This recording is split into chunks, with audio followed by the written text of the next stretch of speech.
بسم الله والحمد لله والصلاة والسلام على رسول الله الذي أرسله الله تبارك وتعالى بالهدى والدين الحق ليعلم الناس القرآن فبين النبي صلى الله عليه وسلم القرآن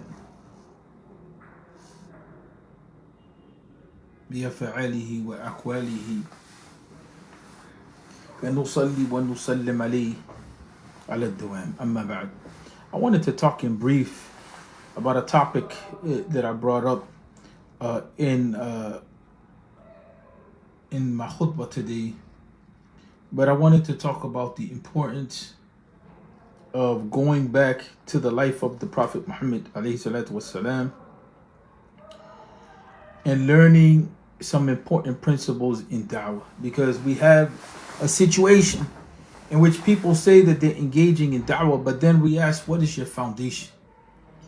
How is it that you understand what you're doing is actually Dawah, and how did you come to the conclusion that it's beneficial for us as a community? When the Muslims were in Mecca prior to making hijrah to Medina towards the last phase of Mecca, there was already an environment that was created that was tense. There was an environment that was tense and it was full of oppression. The Muslims were in a situation in Mecca in which Quraysh began to engage in an attempted ethnic cleansing of the Muslims from Mecca itself. Right? So the issue was to ensure that there was enough pressure being placed on the Muslims so that they would conform. And that conformity was to leave Islam. That conformity was to be so full of fear that no one would enter into Islam. And that pressure came by way of torture, came by way of boycotting. It came through violence. In that environment of pressure overall, we find that the Muslims began to look at the necessity of having to address their conditions. So a group of them, they were given permission by the Prophet Muhammad ﷺ to go to Africa, to go to Habasha. This is something that I mentioned. They went to Habasha. And when they went to Habasha, they encountered an environment which was being governed by Christianity. And they were sent there. The Prophet ﷺ had mapped that out for them in many ways, in understanding what were the conditions of that environment. And the group of the Muslims that went, they went because they couldn't tolerate the conditions that they were living in Mecca.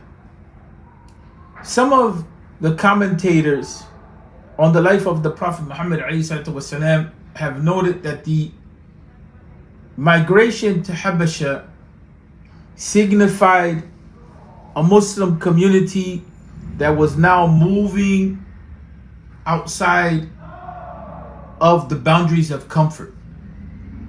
And the boundaries of comfort are familiarity of geography and culture and language, so on and so forth.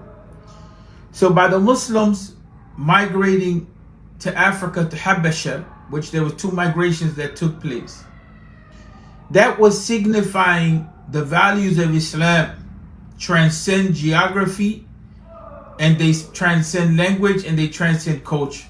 Because that was an environment in which nothing that was known in the Arabian Peninsula as standard was what was practiced. It was an environment which had its own language, its own culture, its own religion, its own geographical reality.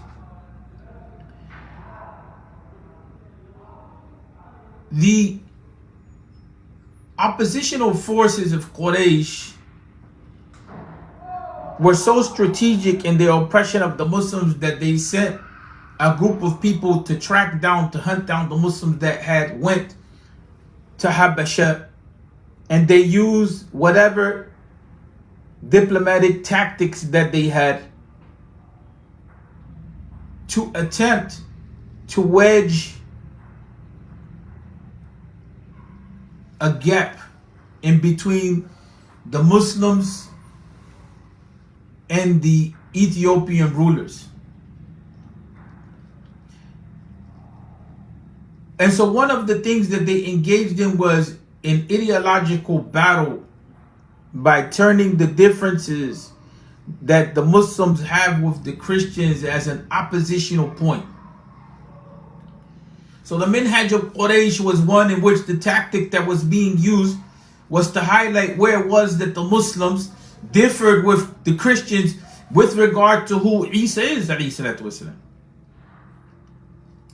And the intention there was to create a religious conflict between the Muslims and the Christians.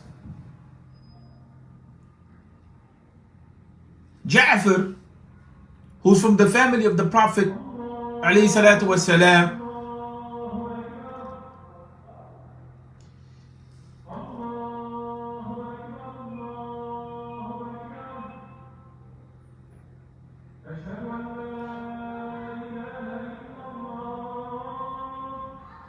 waiting for the adhan to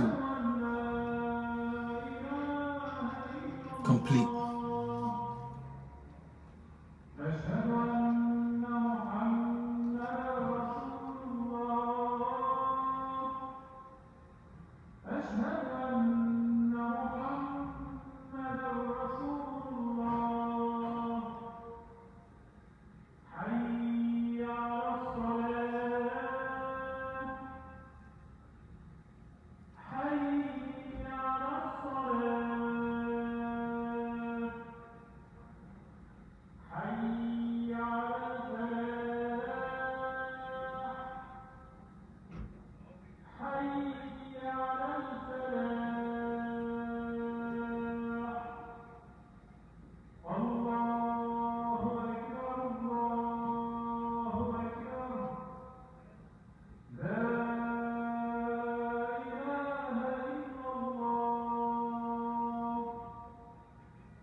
So Jafar bin Abi Talib, he began to engage, and he was forced to engage in many ways by circumstance. Here what was at stake was the preservation of the Muslims in an environment which was suitable enough for the Muslims to be able to practice with some freedom and a degree of justice. Quraysh attempted to disrupt that and keep the Muslims in a situation of oppression. And I mentioned that the tactic that they used was to highlight the differences between the Muslims and the Christians so that we end up in opposition to one another. Jafar, on the other hand, with the same point that was being made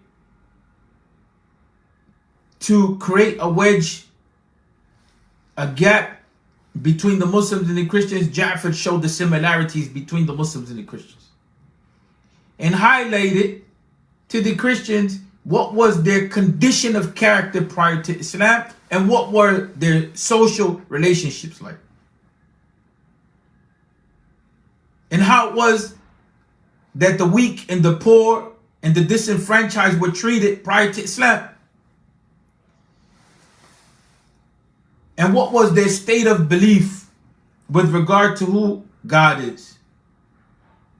So Jafar didn't create an environment in which he began to negate the Christians and what it is that they believe, but he created a common ground between what it is that the Muslims believe and what it is that the Christians believe. And the Christians began to understand clearly by the way that Jafar was talking that there's a common ground between the Muslims and the Christians.